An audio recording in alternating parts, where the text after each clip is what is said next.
Hello, this is Alexander Talty, host of South Fork Sea Farmers, and I'm joined today in studio with Scott Bluedorn, artist and forager. How are you doing today, Scott? I'm good. Thank you so much. You've been a guest before, and we got to hear a lot about your kelp foraging, and we're really excited to have different pieces in studio with us that we can go over your methods of processing kelp. But first, before we jump into it, we have a short interview with Wicks, New York State's first commercially permitted kelp farmer.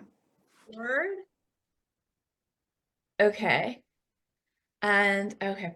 Hi, Sue. How are you? If you could, Fantastic. thank you so much for joining us on South Fork Sea Farmers. Sue Wicks is New York State's first commercially certified kelp farmer, as well as owner and operator of Violet Cove Oysters. Yes. So I'm so excited about obviously for Violet Cove to get the permit, but to pave the way for the other farmers on Long Island to get their permits and start growing sugar kelp. I know that a lot of folks have been heartened by your approval, and I know that you also have been very helpful to other folks who have wanted to get into it. So, and how does processing kind of work into all of this? I know that's one of the struggles when I talk with farmers. So last year, Green Wave had a meeting in Alaska, and I went to that meeting where I met probably 15 other farmers from British Columbia, Alaska, Maine, New Hampshire, Connecticut, all over. And when we had our breakdown group talks, it always came to processing. It always came down to processing. Even as a farmer, we would love to unload our crop right at the dock, someone take it away. The same with the oysters. But the nature of this crop, how fragile it is, and the short shelf life, I think it makes us very vulnerable to processors outside of ourselves saying, you know what, this crop isn't good, we don't want it, or I can only take so much, and you would lose the entire crop. It's not like oysters, you can put them back. So having an initial pass of processing, even if it's just drying it and stabilizing it, I think it'll just put us in a better position as sellers, that we don't have to, when there's a big glut of sugar kelp in the spring, have to be price takers. If we can stabilize it, dry it, we can dictate a little bit more to the market. And to make this work, we have to make a little bit of money doing it. Just like we just can't do it for funsies. We have to make a certain amount of money. So I think making sure that we can get a certain dollar amount for our crop is really important, and that's where processing is going to be critical. And it doesn't exist, so we have to invent it. We have to do that by trial and error. And honestly, I'm so excited about that. It really gets me going, trying to figure out how we're going to make this work. And can you just explain a little bit about how, like, because I think a lot of folks, people involved in aquaculture already would be very easy kind of people to transition into kelp. And we're seeing that in Maine and Alaska, coastal New England in general. And now I think with you, and I know there's a few other oyster growers who are following in your footsteps. But what is the difference between oysters and kelp in terms of once it comes on the dock? Because I think oysters are something that most people are very familiar with. And I know, yeah, if you could share a little bit about that. The biggest is the market of the oysters, that there's a demand. We can sell our oysters, and we can because people eat oysters. We go to oyster bars and eat oysters. There's just a big demand for them. So that's one of the things. With the sugar kelp, it's part educational and part finding the market. So it's going to be, I imagine that it's going to be a little labor intense time consuming to create markets, to educate and spread the good news about kelp, and find partners that want to buy the kelp. So it's going to take a little bit of time because it's not part of the American diet right now, but it certainly could be. I mean, I love to do the what is it, kale analogy, because I remember, I don't know, maybe 20 years ago eating kale and thinking, wow, this is so fantastic. It really needs, someone to do a marketing campaign for it. And then it blew up. So hopefully kelp can do the same thing because it's so nutritious, so good for you, and so good for our waterways. So it's such a all around home run if we can create a market for this and get it to be part of the American diet. And right now, how are you planning to process your crop this spring? So there's a lot of moving parts with this. As you know, we're on Long Island waterfront. Is very expensive. Processing working waterfronts are non-existent. And that's the truth across, all of the East Coast, but especially Long Island, a working waterfront for commercial folks is non-existent. So we have to identify a piece of property and hopefully work with the county, the town of Brookhaven, to if they see the benefit for what we're doing, cleaning the water, and what we can develop here, new jobs, a new industry. Hopefully they'll be on board to lease us at a great price, a piece of waterfront that we can build a almost experimental. The first one, we have to say we want it to work, but it'll be an experimental, just drying and dehydrating the kelp as we take it off the farm. And I think, again, to go back, I think if you're trying to bring something to market, you should be able to walk away from any deal. So processing it to a stabilized product that we can say, no, that price is not okay. If you want to check back with us in 3 months, we're still going to have it, is really crucially important. So that's, I think, for the next few years, what I'll work on, and hopefully have other farmers join me, nonprofits, townships, schools, volunteers, all of those things to create, I guess, the infrastructure of how this is going to work, because it's a big lift and it's going to take a lot of folks, including you, spreading the good news about it. And can you share a little bit about the kind of kelp season? Because I think that's very integral to understanding this process. Yeah. And one thing that makes kelp different from other kinds of aquaculture. So we planted our kelp this year a little bit earlier. We planted some mid-November. Green Wave has a hatchery that's experimenting with getting the kelp out earlier, but historically it's been mid-December that you get the natural spores, and then you get them on the line and we put them out. So we got into the water a little earlier this year, which was nice because the water's warmer. And there's really nothing to do. It's in the water, the sunlight, the nutrients from the water are going to make this kelp grow. So it's either going to grow or it's not. There's nothing I can do about it. We just set the lines, and in March, it'll start to grow. February, March, you'll start to see an explosive growth. And then April, May, we'll harvest this kelp. So it is really, it's just putting it out there. In November, we string the lines 100 feet long. It's auger anchors at each end, tie them off super tight. We're in very shallow water, like 5 feet. And we just designate that section of our farm to kelp.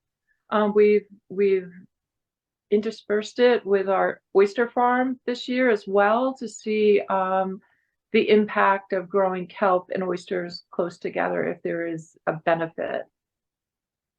And in terms of processing, I think when it leaves the water, you have a very short window to begin processing it, shorter than even like a shellfish or something that I think people think of as like more alive.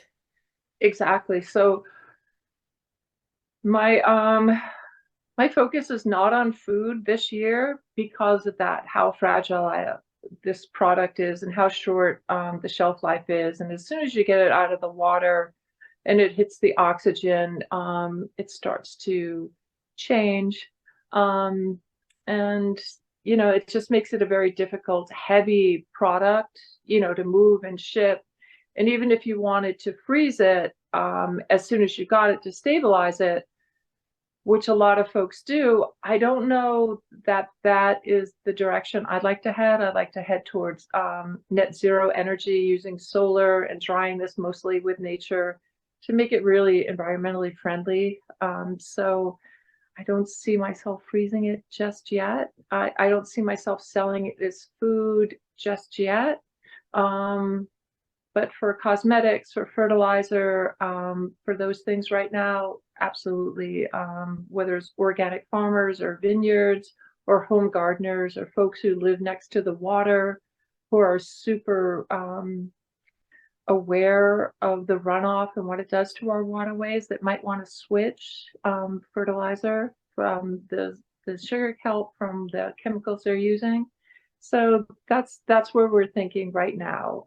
And also to stabilize it, we need a pretty good inventory. We have entrepreneurs calling all the time. Hey, I made these meatballs. Can you supply? Hey, I have this special fertilizer. I need this much kelp. Can you do that? And it's like, no, I can't. I don't have that much yet. So building up an inventory, I think, is critically important, because you want to spread it around to as many folks as possible that have ideas, and hopefully some of these ideas, click. So creating an inventory, super that's part of my plan, and to dry it and stabilize it, and to get it to as many organic farmers here on Long Island as possible. So it sounds like we need, on Long Island, we'll need like more kelp growers, also some buy-in from either like municipalities, or maybe, I know SOMAS, the Stony Brook lab, has been doing some of their own kelp processing, but maybe more of that, or like co-shared spaces to kind of get everyone up to speed. Like, it seems like we need a critical mass for the kind of processing facilities to be big enough, or to serve enough folks that it would have an end market. Exactly. Yeah. And that's we're just talking the economical benefits. So if you say the environmental benefits for our bay, it's such a low cost, so effective way to take out the overabundance of phosphorus, nitrogen, and carbon in our water, that are, the reports that are coming out, the water quality and some of these things, even the oxygen levels in the water, which this would help, the overabundance of phosphorus, it would help immediately, because it pulls it right out of the water. So it's kind of a no-brainer as far as the impact cost ratio of doing sugar kelp. And it also can create a product, even if it's just fertilizer, and it's going to create jobs. And in a time when we have so much angst about, the world falling apart or environment falling apart, here's something that we can do that's so easy. So it's one of those really low-hanging fruits that I think there's a lot of feel good about it, a lot of positive results that we see from it. And also, looking forward to the future, it could be a whole new industry for us. So it's exciting. That's great. And I have one last question for you. Now that you've kind of navigated this, the bureaucracy of becoming the first commercially permitted kelp farm in New York State, do you hear from other oyster growers or fishers that they will follow in your footsteps? What do you think the next season will bring? I think we have maybe 6 farmers that have their permits in. I don't know if they've been awarded, but they have permits in. So they're moving towards that. And it's still experimental. Every bay is different, and the growth of the kelp is different. So we're still experimenting.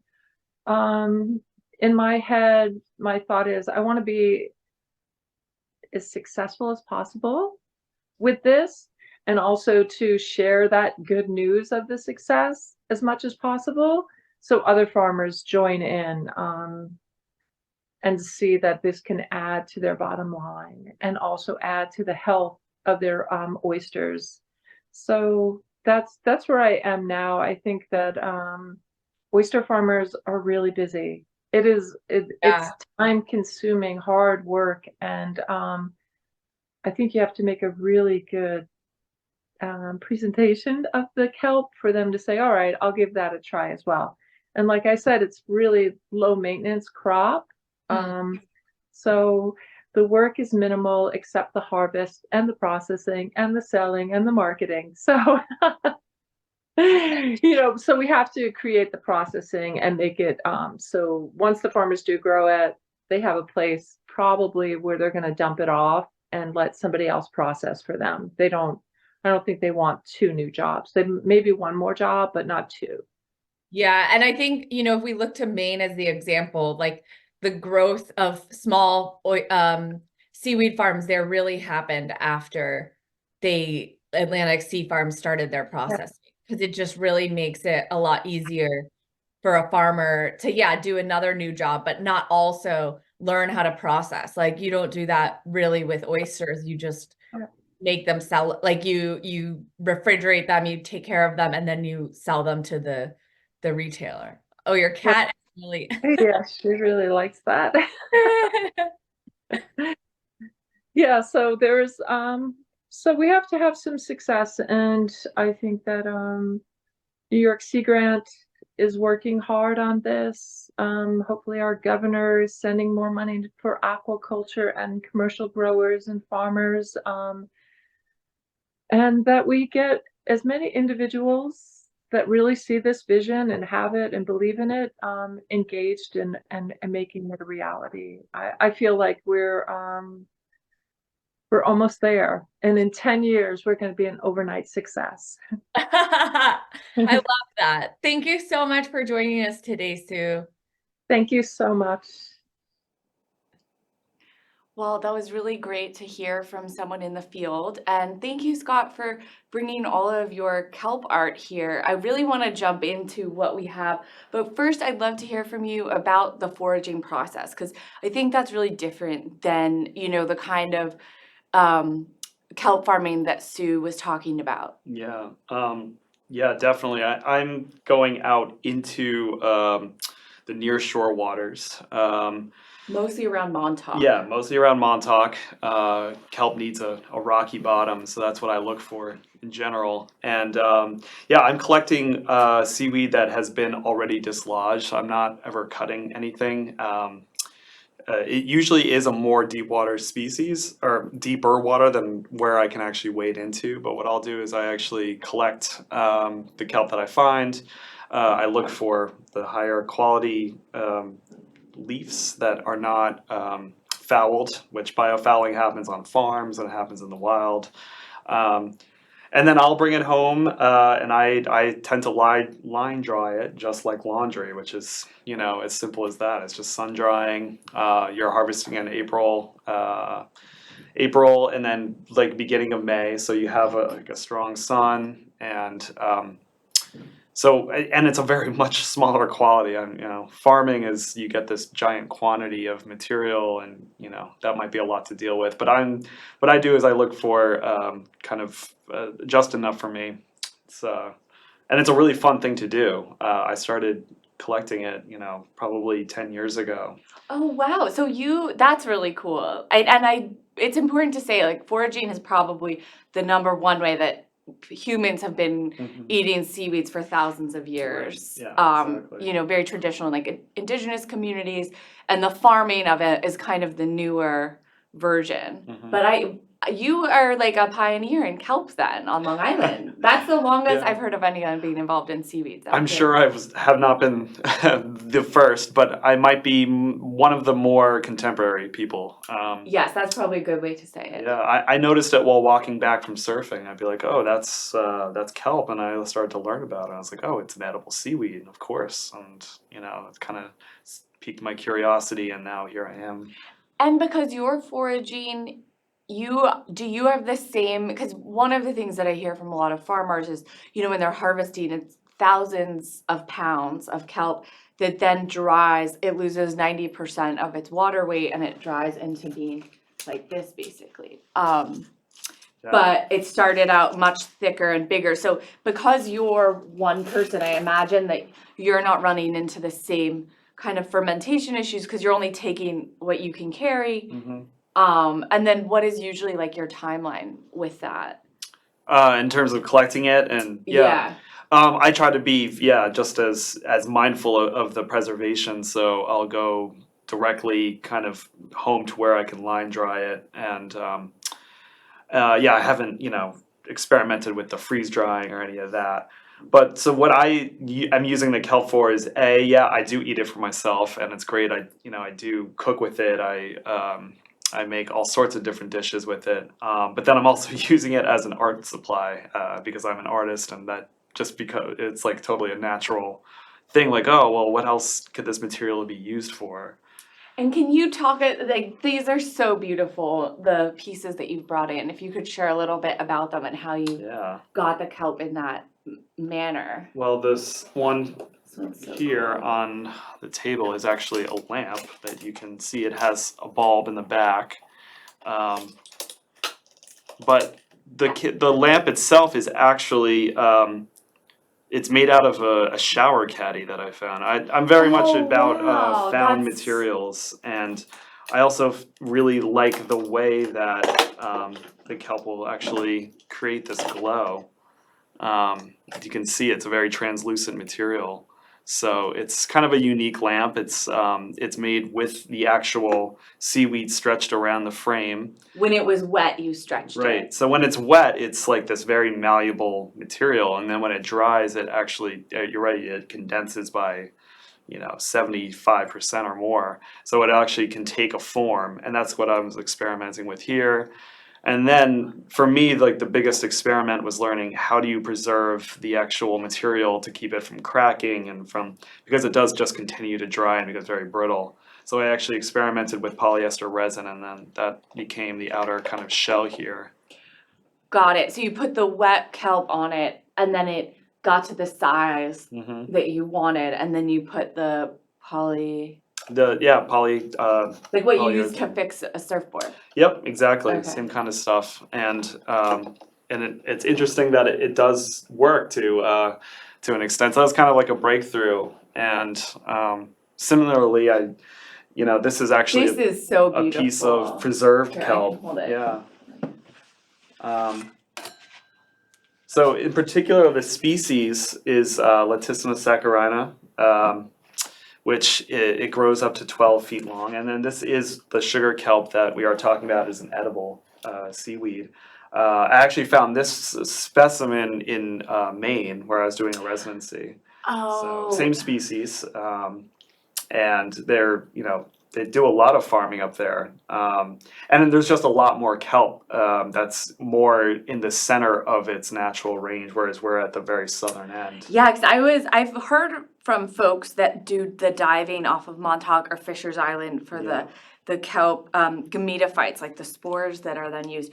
But I didn't, it was surprised that you would have found a frond like this big on the beach. So that makes sense. I have found them this big in New York. Wow.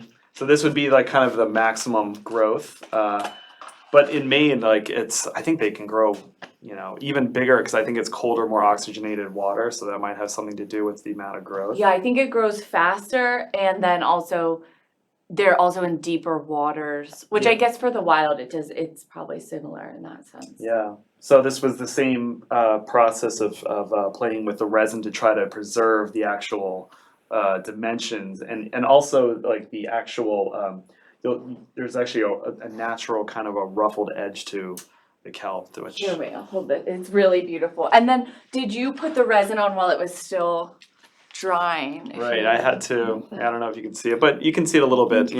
Kelp is kind of likened to a lasagna noodle because I can really. I've actually never heard that. They're really? very undulating, right? And They and it's actually part of the design of the leaf of the kelp itself is how it absorbs nutrients and sunlight.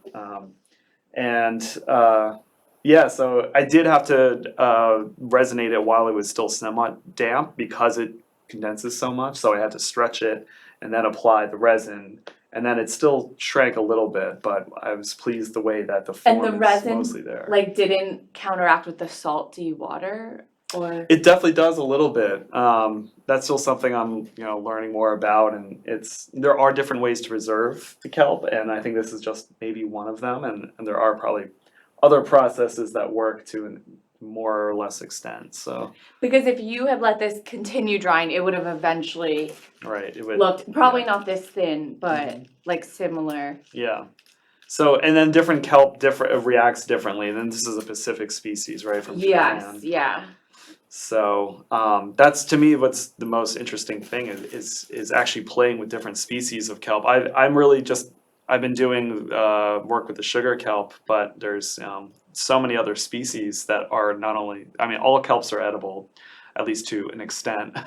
There's probably some Yeah. that we are less good. Like sugar kelp is a very good edible species.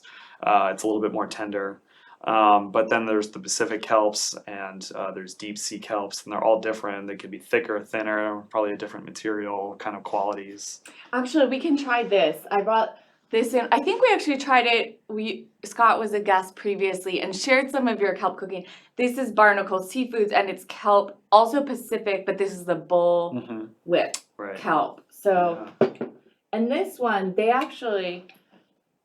they don't, I think because it's colder up there, like they keep it in their boats. I was watching some videos before this, like they're just taking it out of the water, chopping it, Yeah. putting it into their boats, and it's all wild harvested.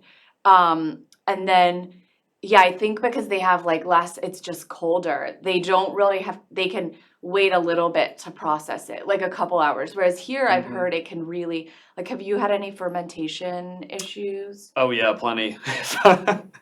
If you let it go for a couple hours to a day, yeah, it gets pretty funky. I feel like this is something people tell me a lot about. Can you explain, like, has it exploded on you, or? That no, but yeah, I imagine if you keep it in like a bucket or in a condensed environment, it does start to you see some of the bubbling from the fermentation process. I've used kelp in kimchi because I'll make kimchi and sauerkraut. So I will. That's when you're encouraging the fermentation, but at like lower amounts of the kelp itself. So you're not going to get enough bubbling fermentation to actually create a pressure. And so when you do the kimchi, though, you don't, you would not, how is that one? These are really good. I know, I really love these. They're great at parties too. Yeah. Barnacle Seafoods. Yeah, they're really good. And then, so this is the stipe, which you might, AKA the stem of the kelp leaf. So and you can make pickles out of it just by slicing it, which I think is so cool. Yeah, and on the boat, they just slice them. They separate the stipes from the leaves. And I actually am trying to figure out what they do with their leaves, because I think there's a interesting like market for it when it's a full leaf. I think for like higher end kind of cooking. Yeah, you can really use like the whole leaf itself, including the stipe, which, again, it's one of these value added products that almost the whole thing, doesn't go to waste. Have you ever thought of selling the kelp that you are foraging as a food? Like, what are the kind of, if someone wanted to get into this, what would kind of be some of the hurdles that they would face if they were selling kelp as food? Yeah, so as a forager, it is I collect it as a wild food product, and there is a certain kind of body of things you should know about it, including best practices for preservation, safety, and all that. And yes, definitely. We're not encouraging people to just go out, grab seaweeds, and sell them. Yeah, know what you're doing. Right. Identification is part of it, familiarity with what it is, and in terms of selling it as like a food product, I would like to get into farming at some point. It's like something that I've been interested in for a number of years, but as Susan said in the interview, there are so many hurdles to the New York industry, which are pretty unfortunate. So we do have a permitting structure now, which it's a brand new thing. Susan's farm is the first one. So I really hope that it's just going to kind of snowball from there. And then to bring a working waterfront back, like as she was saying, water rights access, and then the processing facilities. I think it can work at a small scale, so I'm interested in almost like a small scale permaculture, aquaculture idea where you're not creating like a monocrop of kelp. What I would like to do is just run a couple of buoys, a couple lines, and then creating a small scale kind of harvest that I can use or that, you know, could be sold in the farmer's market, to have like a reliable food product. And in the meantime, I can make lamps out of it, make Well, that is experiments. legal, and these are so beautiful. Yeah.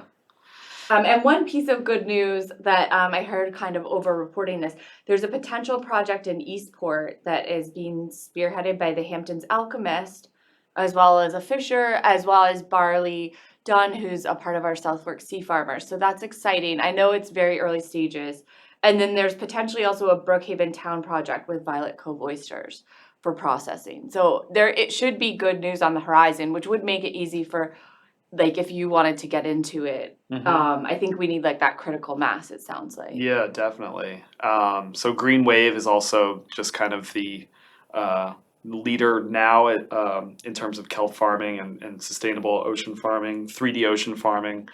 And they're training a lot of new farmers. I'm interested in that program too. Oh, cool. It's something that I think for the future could be a great thing for any number of aquaculturists to get involved with, for many reasons.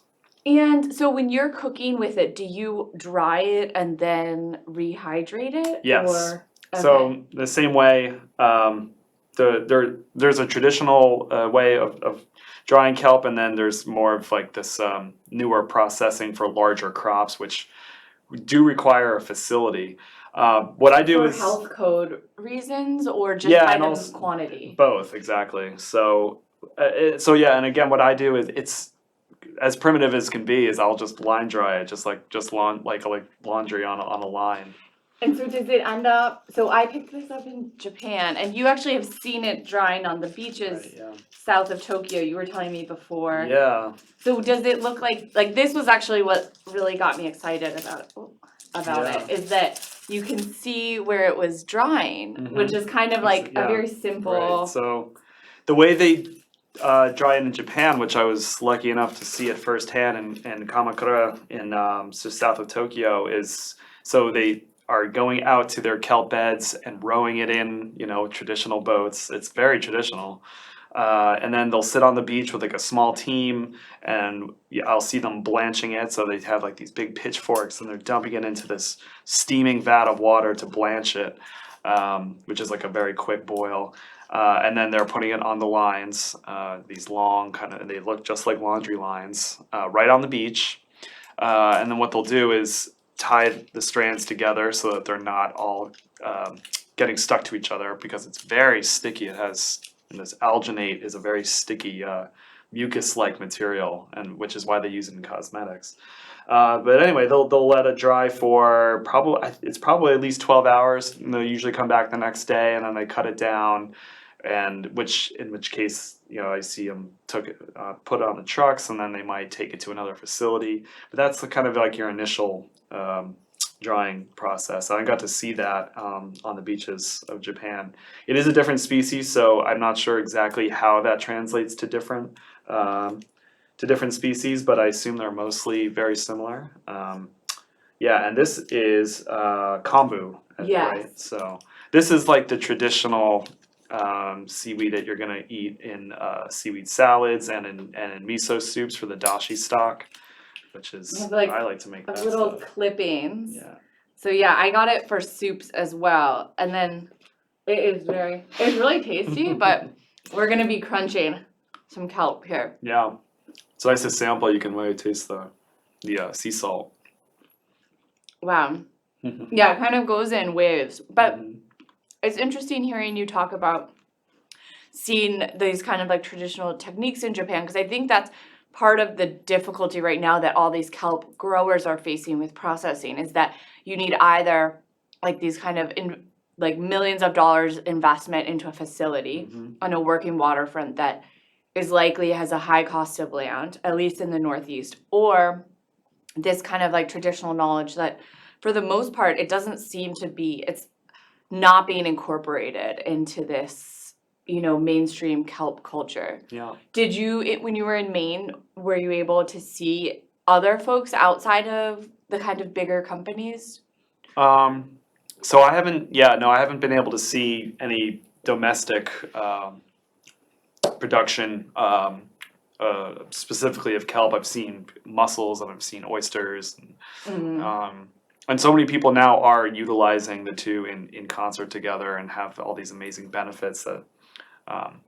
It fights ocean acidification. Yeah, exactly. And I did get to see, yes, well, there was one farm close to where I was staying, and they have this new program that they are doing the lines in somewhat shallow water.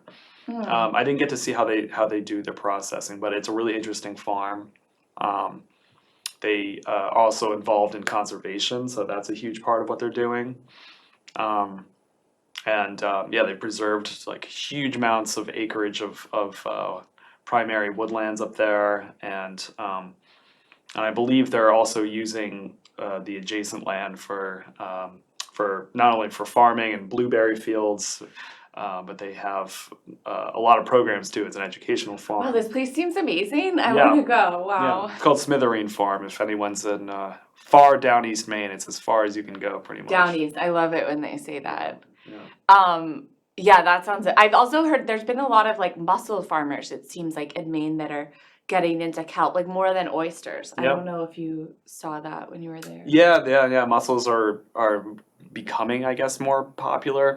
I don't know if that's just like American seafood's taste changing, right? Like, Yeah, I never know with this stuff. Is it like a symptom of climate change? Is it, a more profitable crop? Or is it that like American taste buds are yeah, dictating? it's probably all of those things. So I know I like mussels a lot. And oysters have been this mainstay for so long. People are so familiar with them. That's why I think kelp now is this really great opportunity to introduce this newer flavor. I mean, it's not completely alien, but it's a sea vegetable. It's been rebranded, right? 'Cause we don't like the word seaweed anymore. It's a weed. Is that okay? I feel like I've been seeing a lot of this sea vegetable. Is that what it is, you think? Oh, totally. Yeah, it's a rebranding. It's Of seaweed? Because right. No one wants to eat a weed, I think, is mostly what it comes down to. And I find sometimes, like, when I'm interviewing people about this, they will share these stories of them being a kid and getting seaweed on them and hating it. Right. And it's so funny. Like, at very few other aquaculture topics do people immediately start sharing these, like, childhood stories with me. But seaweed, I feel like people have a very, like, visceral connection. Yeah, I mean, you hear stories in Florida with these, the tides of the sargassum coming in and just ends up on the beach, and it actually gives off sulfur dioxide, which is actually poisonous in high concentrations. So, yeah, seaweed can be dangerous. Kelp is not one of these. It's not it's not, it doesn't heap up on the beach and become this, like, problem. So for that reason, yeah, it's a great sea vegetable also. Sea vegetable. You brought another piece of your art here that I think is really.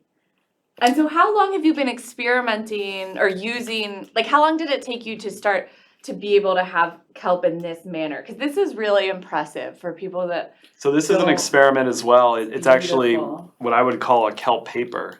So this is a very thin kelp.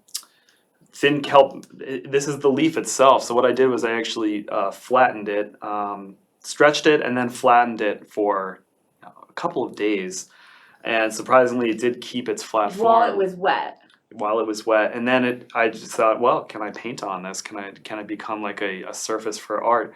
So that is my first experiment with this kelp paper. I'll show you just how translucent it is too, if you can see in front of the lamp.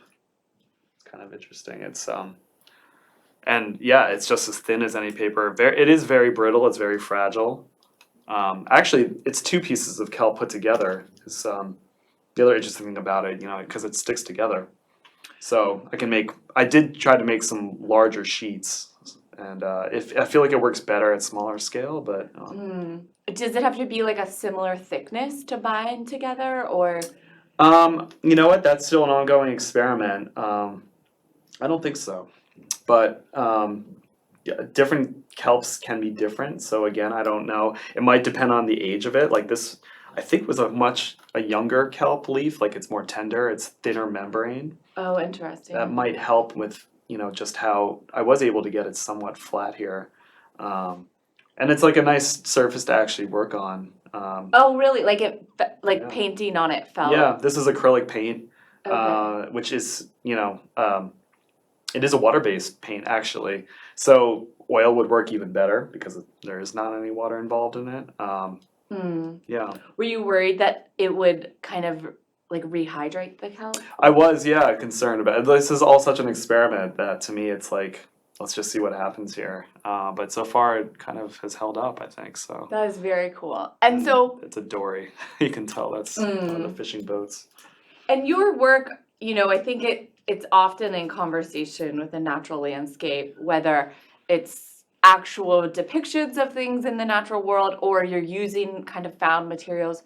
When did you start using kelp, and what was the thought process? Well, again, I've been collecting kelp for like probably almost 10 years. I didn't start using it as a material probably till probably 5 years ago. I started experimenting with some. And I still am very much just experimenting with the material and how it can be used. I'm not the only one. There are other seaweed artists in the world. I've done a lot of research, and there's designers now who are stumbling upon different ways to preserve, which I think is very interesting. And some of them are now trade protected. They're figuring out their process. So it's like, well, maybe I could figure out my own method. So Like textile producers or? there's some artists who are doing some of the lighting like I am, and then also creating these larger sculptures. And I know that some of them are very protective. It's like I've actually reached out to some and they're like, oh, well, I'm not sharing that now. Or there's other designers looking into patenting processes. They're making these new textiles now.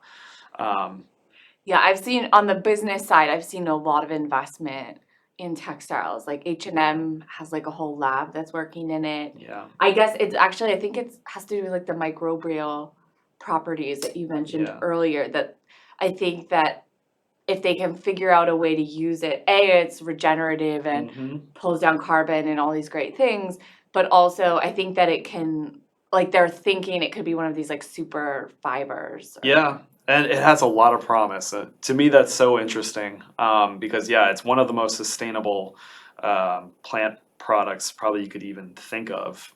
It grows so rapidly, it's carbon negative, and it's also very versatile. So, again, it's already been in use for cosmetics. Alginates is the material that it's across all sorts of products.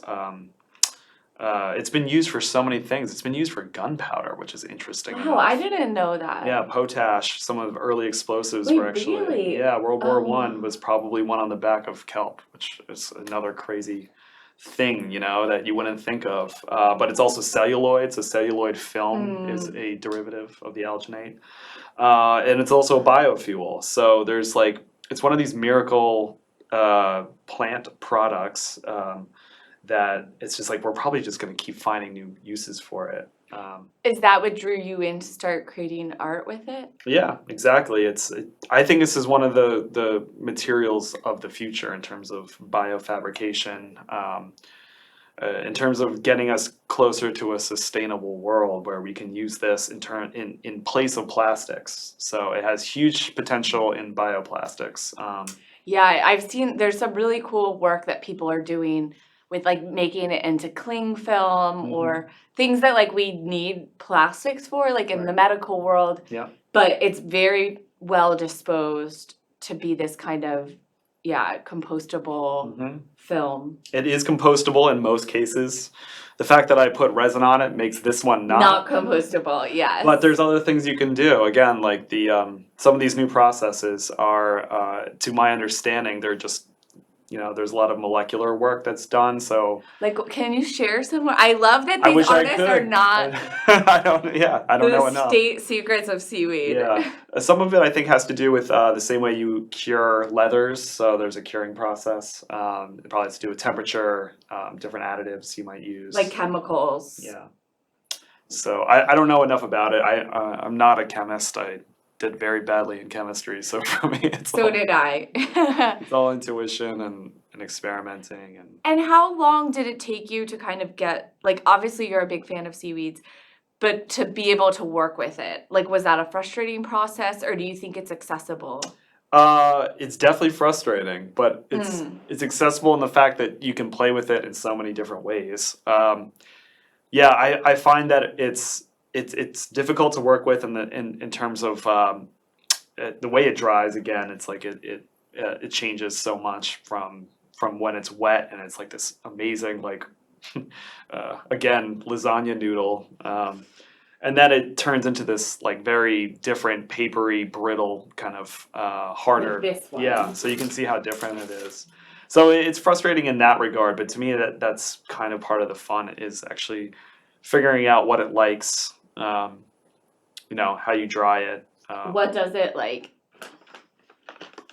Do you What want does to it should we like? have some seaweed snacks? These are more Yeah. processed for us. Okay, yeah, I like those too. I think they're nori, so it's kind of like a more traditional, Yeah, or what was the biggest in the market. I love nori as well. And I know that, so these were made kind of by creating this paper like, Oh, these are really good. yeah. This is something that I've been working with as an idea is making a pulp out of the kelp and then drying it in sheets, which is how you do the nori. Yeah, so that's what I was actually, when I was doing research for this, These are good. these are really good. And so you can get these at Almond, the L&W market. So much umami. Yeah, this is like an umami.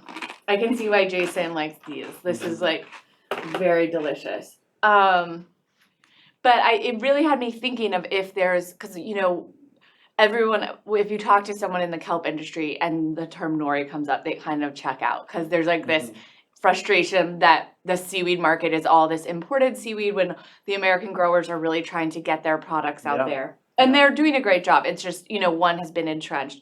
But it really had me thinking of like, if you could do a nori, like take the techniques for nori and apply it to kelp. And I know some, like for their salsa, they're commingling and then heating it, but it's not. And then for some of the frozen products, it's doing that, but it's still not the same extent. Yeah, I wonder about that too. A lot of this it is looking towards Asia, where this has been a tradition for thousands of years. And I know in the 70s and 80s when this was just becoming like an idea, that's where everyone was going and learning from Chinese, Koreans, and Japanese. And they have this, history and like very profound knowledge about how to work with seaweeds and farming it and processing it.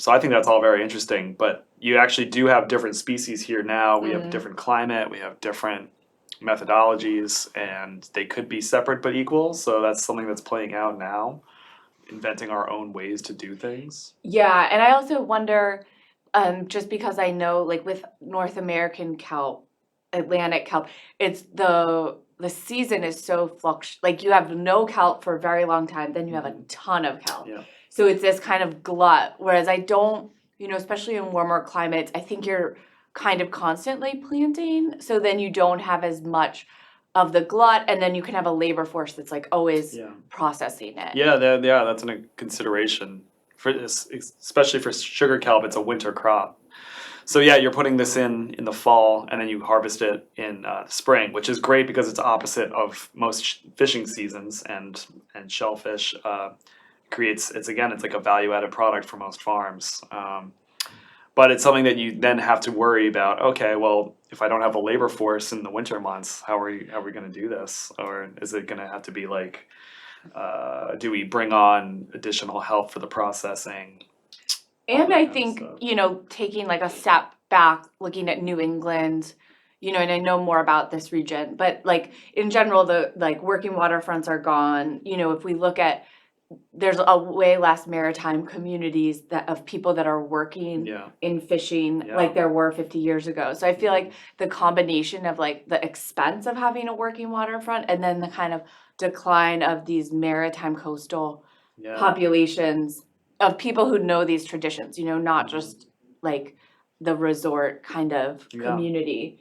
I feel like that's the issue that this industry It's one of them. I do think that what's interesting, especially about seaweed aquaculture, is that it is bringing in new people, I think, Yeah. that maybe would not have been attracted to traditional shellfish farming or traditional aquacultures, myself included. I was never looking at, say, I don't know, shellfish farming in particular, but I'm so interested in kelp that it brought me into this world, and I do want to know more.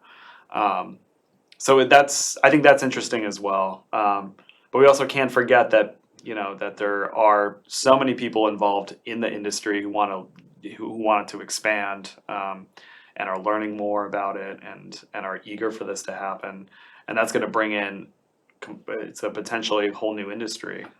So I know you do a lot of stuff with mushrooms and foraging mushrooms. Mm-hmm. Is there a through line between like the mushroom foraging Yeah. community and the kelp foraging community? Oh, okay. Well, that maybe not. I might be the only one I know who's collecting both, but Okay, because again, I both don't know. communities, as someone who's reported in the food Yeah. world for a while, more mushroom foragers are quirky people. They're like right up there with bee Yeah. people. Like there's these like little pockets of people I love a lot, and Yeah. I feel like in kelp is like it's very similar. I don't know what Mhm. it is. Like it's totally different Yeah. Well, product and terrain, but yeah, wild food foraging is an amazing world, and you meet a lot of interesting people along the way. Yeah, there's definitely a connection in terms of seasonality across all wild food, familiarity with your landscape, and in some cases seascape. So yeah, for me, I like it all. I collect mushrooms.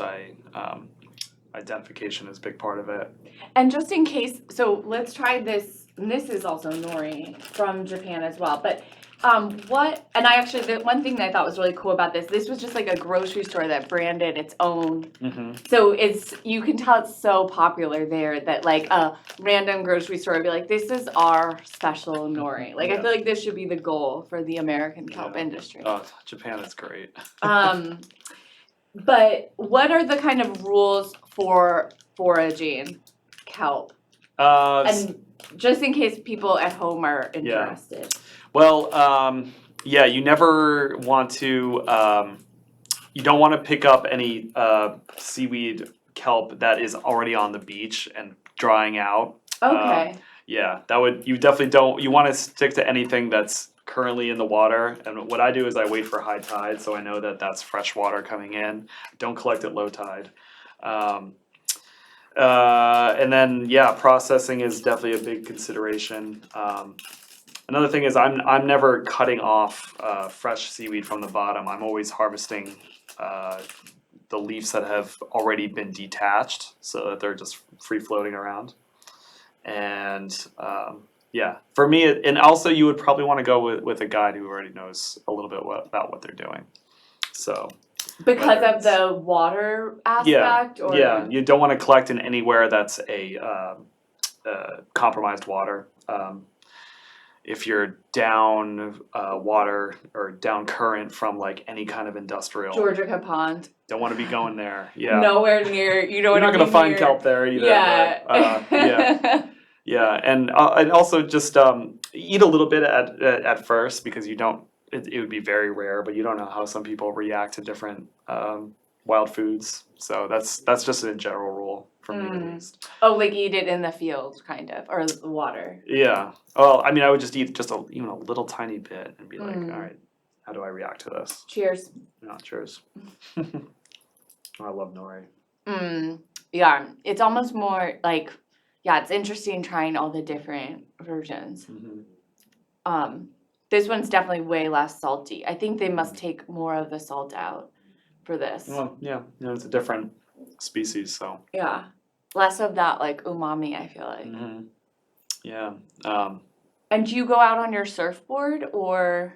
To collect? Yeah. No. Okay, you're this is just just very walking. near shore Okay. water. Yeah, so I'm usually up to about my waist. Yeah, waist deep or less generally. And if people wanted to purchase your kelp art, where would they go? Probably just to my studio. Okay. Yeah. Or your Instagram? Yeah, my Instagram. Yeah, it's Theo_blue. That's Instagram name. Yeah, and I work with a lot of natural materials, including seaweed. But I also do traditional painting, drawing. Very beautiful ones. Thank you. And very reflective of the East End, I feel like. Yeah, thank you. Yeah, I'm very much a product of my time and place. So I have always been, I've lived majority of my life on the East End, and most of my work is really about what this place is historically, environmentally, and how those things intertwine. And so we only have a couple more minutes. If you could share your favorite like kelp recipe So, oh man, or there's so seaweed in general. yeah, there's so many things I like to do with it. So, I really like it in omelets actually. So I'll rehydrate the kelp and I'll chop it up, and then I just put it in with the eggs when I in a pan fry them, and that kind of gives like a nice umami. And let's see. I also really like to just make soups and soup stocks, especially. So I make my own dashi, which might include bonito flakes. You can make it vegan and skip those. But yeah, so dashi is basically just kelp and bonito flakes, and you might add a little mirin, rice vinegar. Can you explain? So how do you do this? This sounds so cool. So you rehydrate your kelp, and then you're essentially just letting it simmer, like a quart of water for. I like to go for probably a half hour at least.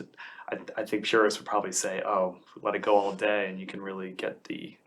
The dashi purists. Yeah, and then throw in your bonito flakes, and then so that'll make a great soup stock for like a miso. You could add miso, but you could make it right as a stock for any other soup too. Yeah. It's very healthy. We didn't even talk about how much iodine this stuff has. This is natural iodine, which is great for your thyroid. So That's the big, and also like that's why they started adding iodine into the salt, was people were like dying. Like it's one of those weird ones we don't think about, but if you don't Yeah, have it, it's necessary. it's really bad. Exactly. It protects from radiation, God forbid, but that's a great thing for anyone would benefit from it. So it's one of these really healthy things that that's why it's in so many health food stores. Yeah. Or why, as Sue was saying, she hopes the kelp lobby gets, or the kale lobby gets onto Yeah. the kelp train. Well, that's I think what they're trying to do. So it's something that can be added to so many things without necessarily altering flavors. It's a pretty mild flavor, I think, in most cases. Not everybody loves it, but for me, it's like it's great, and it's a good salt replacement. If you're trying to be less sodium in your diet, you can add kelp flakes as an alternative, and that's a good way to get salt without the sodium. Yeah, I actually think Barnacle Foods has one, or it's like for kake, but Yeah. it's like some bonito flakes and then kelp, and it's like a really nice natural salt. Yeah. Well, thank you so much for joining us in studio today, Scott Bluedorn. Share your Instagram. Theo Blue. Check him out. Get some kelp art first on Long Island, and thank you so much. Great. Thanks so much for having Thank me. you.